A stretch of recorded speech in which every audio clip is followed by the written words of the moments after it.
तो मैं आपसे कहता हूँ, नेचर आपसे बदला पूरी तरीके से चुका लेगी, आपकी कमजोर बराबर बनती चली जाएगी और आपके हाथ पांव को अपाहिजों जैसा बनाती चली जाएगी। आप ये चाहते हो काम न करेंगे, आपके पास दौलत रहेगी, दौलत खत्म हो जाएगी, और आपके पास अकल रहेगी, अकल भी चली जाएगी। अकल रहेगी, निकम्मे आदमियों की अकल चली जाती है, निठल्ले आदमियों के पास, बैठे रहने वालों के पास बैठी रह जाती है। जो आदमी बैठा रहता है उसका भाग्य बैठा रहता है, जो आदमी सोता रहता है उसका भाग्य सोता रहता है, और जो आदमी तन के खड़ा हो जाता है उसका भाग्य तन के खड़ा हो जाता है, और जो आदमी चलना शुरू कर देता है उसका भाग्य चलना शुरू कर देता है। इसलिए मैं ये कह रहा था, हमारा पुरोहित ये सिखाता है, हमारे समाज में, मानवीय समाज में सक्रियता की परंपरा चलनी चाहिए। हर आदमी को, बुढ़ा है तो बुढ़े की तरीके से काम करे, जवान है तो जवान की तरीके से काम करे। नहीं हम तो है सास है तो माता जी आप सास के ढंग से काम कीजिए।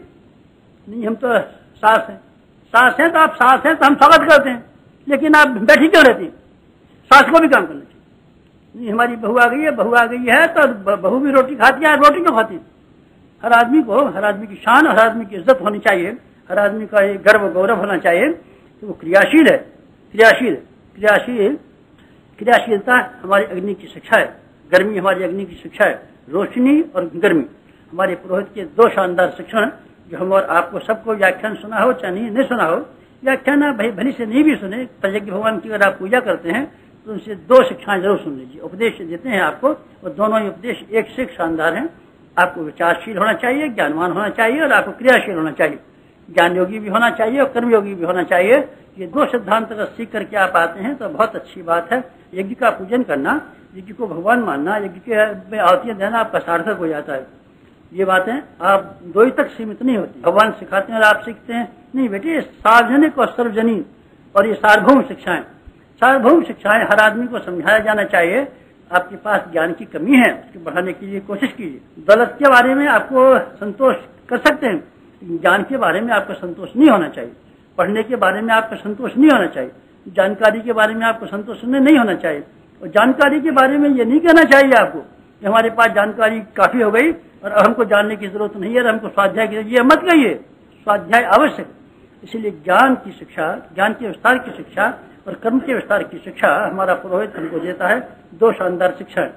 आगे वाली शिक्षाएं, चलिए 4 और शिक्षा रह जाती है। आप 6 शिक्षा को दुनिया में फैला लें तो बहुत, 6 बातें अगर आदमी मान लें तो बहुत।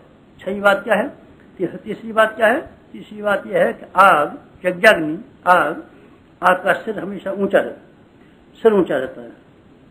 कैसे, क्या मतलब? हमारा मतलब यह है कि आप चांद जितना दबाव डाल दीजिए, आग से नीचे नहीं।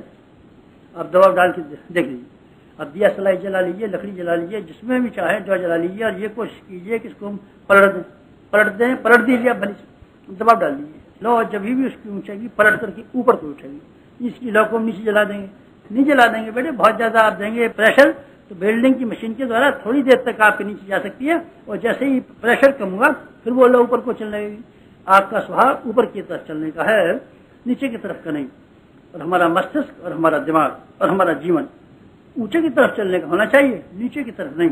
नीचे की तरफ बहना पानी का काम है, नीचे की तरफ गिरना ढेले का काम है। आप ढेले भी नहीं है और आप पानी नहीं। और आप कौन है? आप इंसान है। आप इंसान है, आप प्रगतिशील है। इसलिए आपका विचार और आपका चिंतन और आपकी आस्थाएं और आपकी मान्यता और आपका आदर्श और आपका गौरव हमेशा ऊंचा रहना चाहिए, ऊंचा रहना चाहिए। दबाव पड़ता है, हाँ बेटे हम जानते हैं आपको दबाव पड़ता है। लोभ का भी दबाव पड़ सकता है और आपको मजबूर करने वाले भी दबाव पड़ सकते हैं। दोनों दबाव पड़ सकते हैं, लेकिन आपका सिर अर्थात आपका चिंतन, सिर अर्थात आपका गौरव, आपकी शिखा नीचे की तरफ नहीं चलनी चाहिए। कोई आदमी ये न कहने पावे आपने सिर झुका दिया।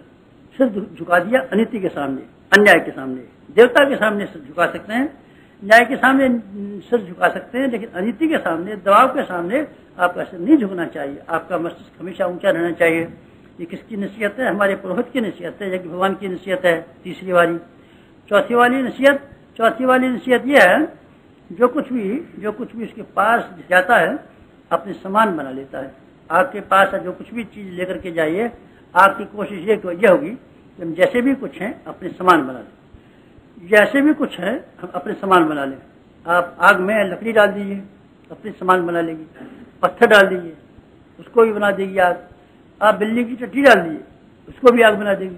हर चीज डाल दीजिए, बुरी से बुरी और अच्छी से अच्छी आग की कोशिश ये होगी कि ये जैसी भी कुछ है, जैसी भी भगवान ने बनाई है, हमने नहीं बनाई, लेकिन हमारी कोशिश ये होनी चाहिए कि जिस तरीके से हम शानदार हैं उसी तरीके से दूसरों को भी शानदार बनाने की कोशिश करें। क्रमवंतो विश्वमार्यम, विश्व को, संसार को श्रेष्ठ बनाने के लिए हमारे प्रयत्न होने चाहिए। हम अच्छे हैं, काफी नहीं है, हमारे पड़ोसियों को भी हमारे जैसा अच्छा होना चाहिए।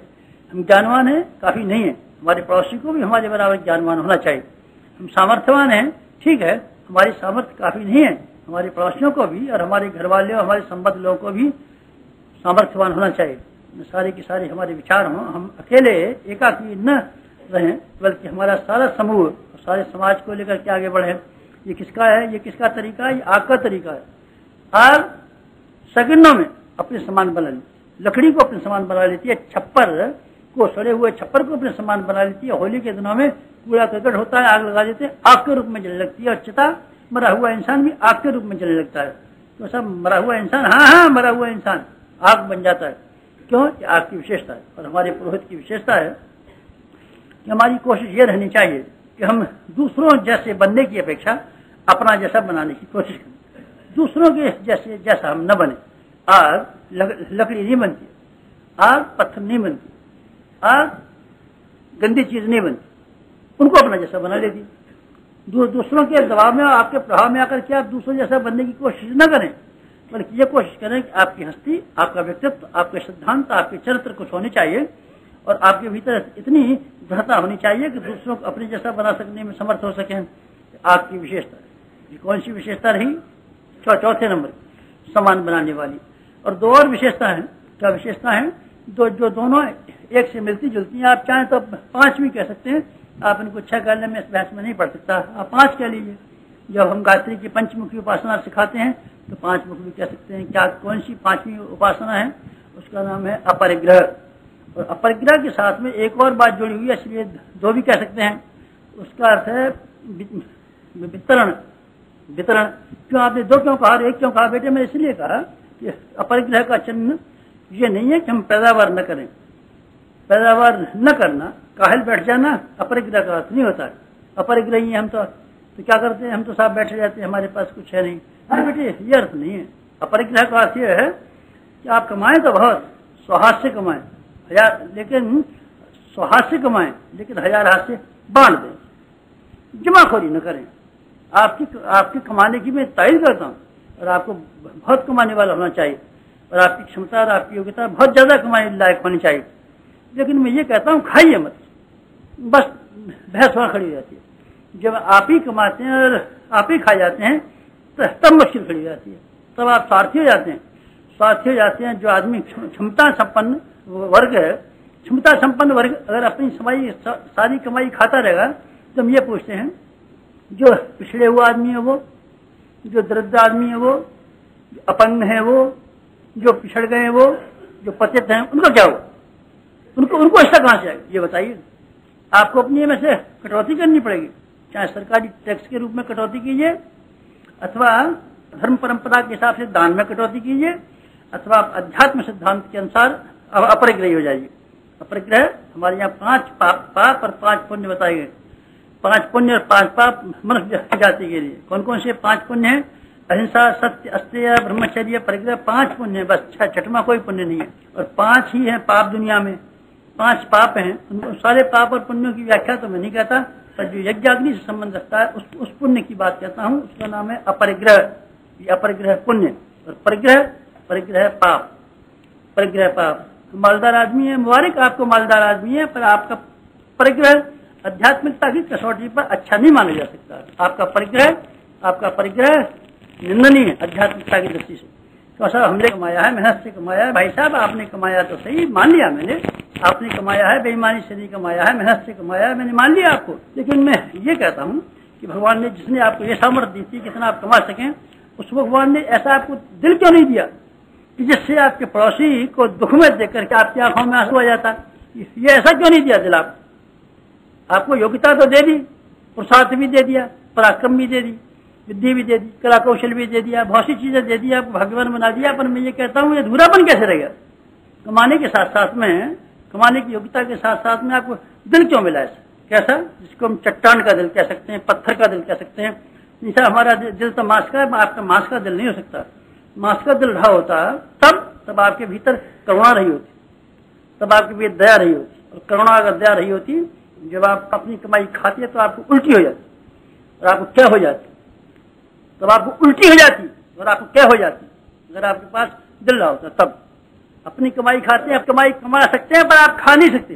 क्या एक मनुष्य समाज है, समुदाय, आप कमाते हैं, हम कमाते हैं, 650 रुपया महीना आप कमाते हैं, तो भाई साहब छोटा बच्चा दूध के लिए चिल्लाता है, नहीं साहब इसको हम दूध नहीं पीने देंगे, हम कमाते हैं ये नहीं कमाता, तो आप इसको दूध नहीं देंगे। नहीं साहब हमने दूध देना चाहते हैं, बच्चा मर जाए तो हमें क्या लेना देना, हम कमाते हैं इसलिए खाएंगे। नहीं बेटे ऐसा नहीं हो सकता, नहीं हो सकता। हम मिठाई लाए हैं, मिठाई बैठी खाएंगे, और आपके बच्चे जो है 5 बच्चों जब आएंगे हमसे मांगेंगे पिताजी हमको भी मिठाई दे दीजिए, हम मारेंगे, तुमको कमाते हो, हम 650 रुपये महीने कमाते हैं, हम खाएंगे। अगर आप ऐसे आदमियों में से हैं जो अपने छोटों को और अपने बच्चों को और दूसरे घर वालों से इनकार कर देते हैं और ये कह देते हैं आपका कोई हक और कोई हिस्सा नहीं है, हमने कमाया और हम खाएंगे, अगर आपका ऐसा ख्याल है तो मैं मान सकता हूँ कि आप इंसान नहीं हो सकते और आपका कलेजा इंसान का नहीं हो सकता, और आप पत्थर के बने होने चाहिए और चट्टान के बने होने चाहिए।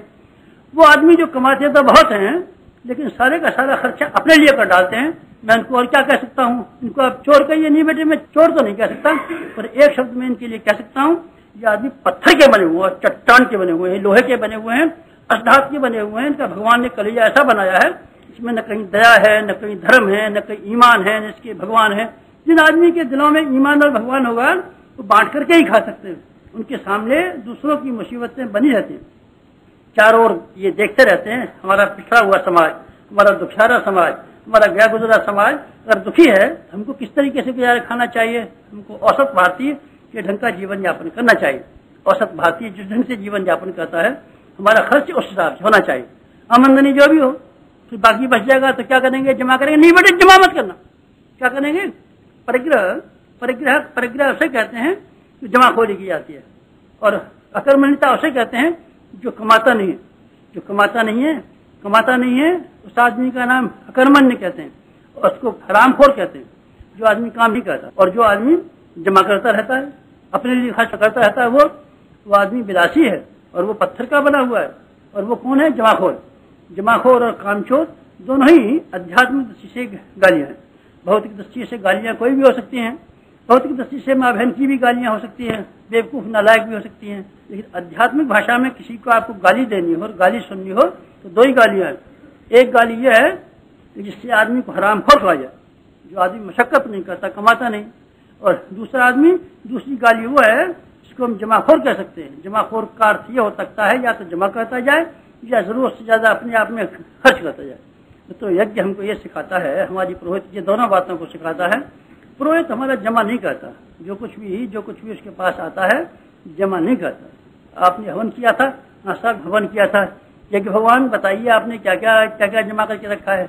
हमने तो आपको 1 किलो हवन कर दिया, 1 घी हवन कर दिया था सवेरे वाला, वो तो आपके पास डिब्बी में जमा होगा, देख लीजिए भाई साहब, कुछ नहीं हमारे पास। नहीं जरूर जमा होगा, नहीं भाई साहब हमारे पास कुछ नहीं, आप तलाशी ले लीजिए, हमारे पास कुछ नहीं है।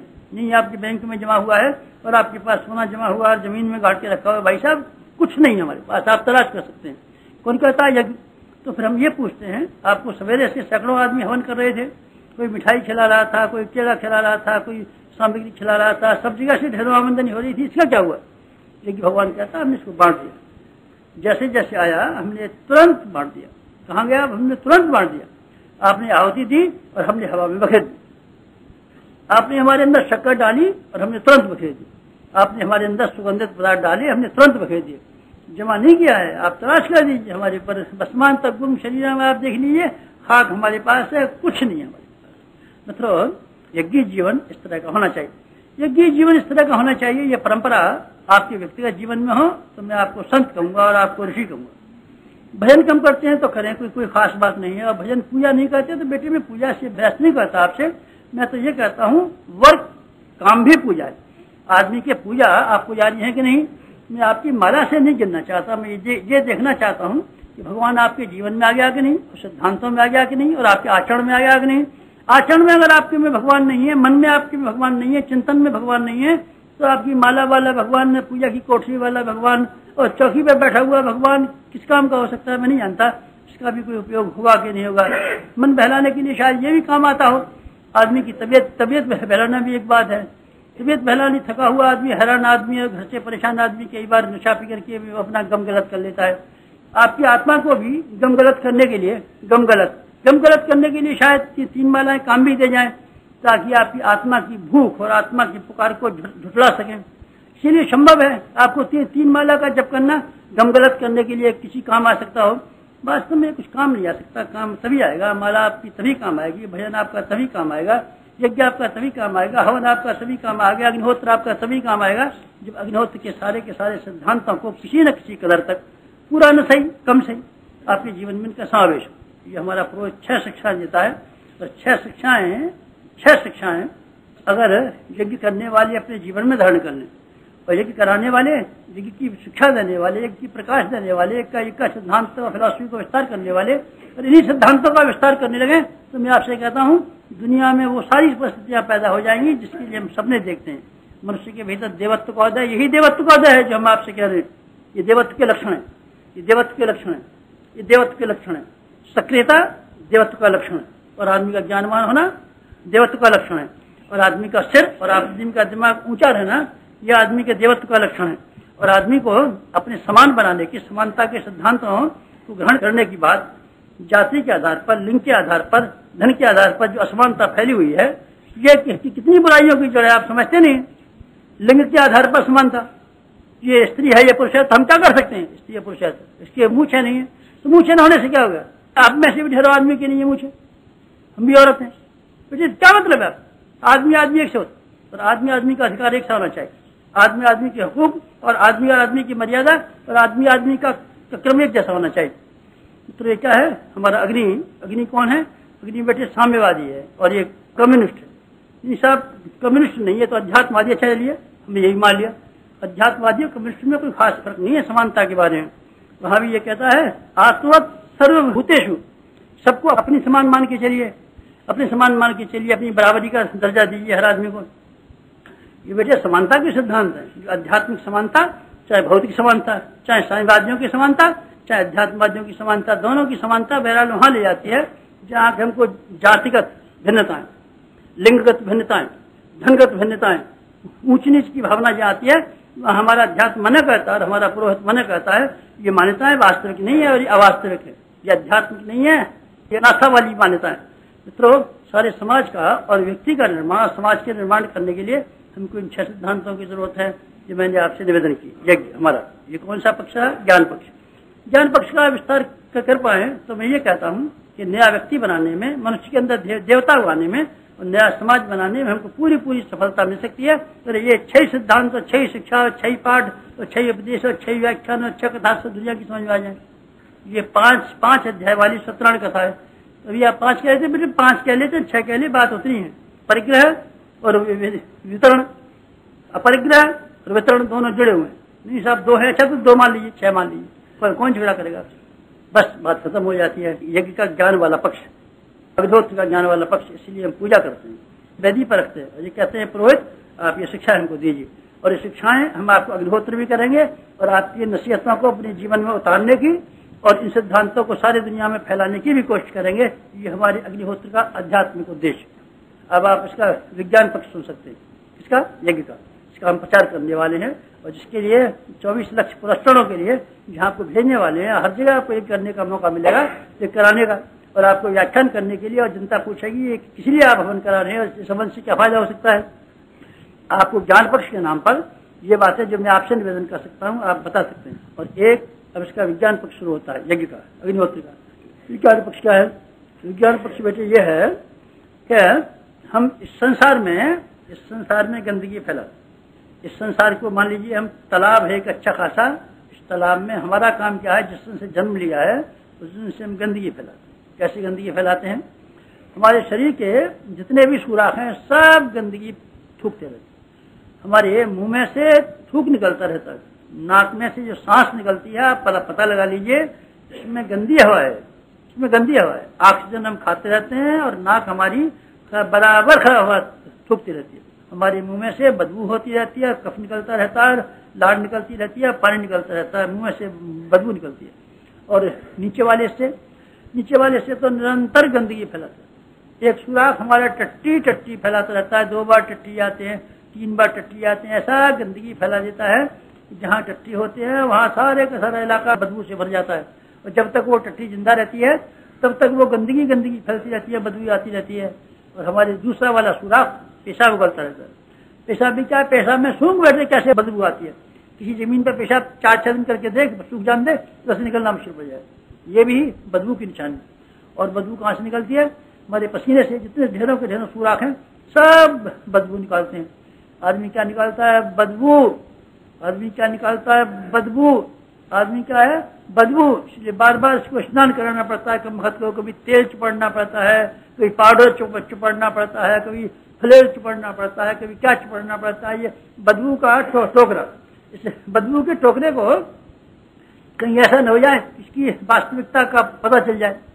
वास्तविकता का पता न चल जाए इसलिए लीपा पोती करते रहते हैं। इसके ऊपर दाल डालते रहते हैं, पकाने में हम फिलहाल फेंक देते हैं। ऐसा फिलहाल क्यों फेंक देते हैं? भाई साहब इसलिए फिलहाल फेंक दिया है कि इस टट्टी के अंदर जब बदबू आ रही थी, इस फिनाइल की बदबू की वजह से दब जाए। यही मतलब है ना? हाँ सब यही मतलब है। और बेटी ये जो लगाते हैं आप सेंट काय की लगाते हैं, ये वैसे फिनाइल है। काय की फिनाइल है? 24 घंटे शरीर में से बदबू निकलती है, इस बदबू का पता नहीं चला किसी को। ये खुशबू में बदबू छिप जाए। अच्छा तो आप ये चालाकी कर रहे थे? बिल्कुल। और कोई मतलब ही नहीं था हमारा। सेंट हम काय को लगाते हैं? हम ये साबुन काय को लगाते हैं? सुपरलक्स साबुन काय को लगाते हैं? हम तो इसीलिए लगाते थे कि बदबू 24 घंटे निकलती है, तो इसको किसी तरीके से दबाएं तो सही। लोगों को पता नहीं चलने दें, मालूम ही नहीं पड़ने पाए। सांस में से बदबू आती है। पान हम इसीलिए खाते हैं, क्यों साहब? पान किसी खाते रहते हैं? तो भाई साहब आपको मालूम नहीं, हमारा पेट खराब है।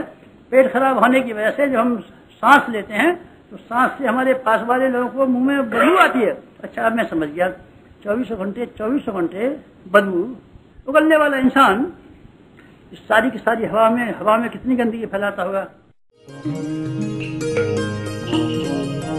हमारे YouTube चैनल को सब्सक्राइब करें और बेल आइकन को दबाएं ताकि आपको नोटिफिकेशंस मिलते रहें।